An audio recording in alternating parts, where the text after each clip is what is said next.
জীবন হোক অথবা জীবনের গাড়ি, জিতবে সেই জন যে সময় মতো গিয়ার চেঞ্জ করতে পারবে।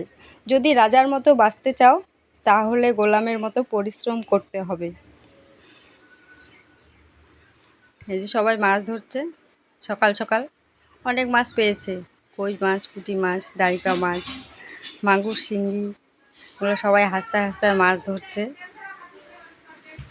আর সেই খুশি, মাছ ধরতে তো সেই আনন্দ লাগে। হ্যাঁ গেল, হ্যাঁ তোর মাকে আমি এখন বলবো, ডুবে গেছিস। এদিকে তাকা। না বলিস না। হ্যাঁ বলিস না। না বলে দেবো না, বলিস না বলে হ্যাঁ। আমি অত বকশিস আমার দরকার নেই, তোর বকশিসের আমি বকশিস নিয়ে কাজ করব। হাফটা দেখো, এই মাছটা তোকে দিয়ে দিব আমি কারো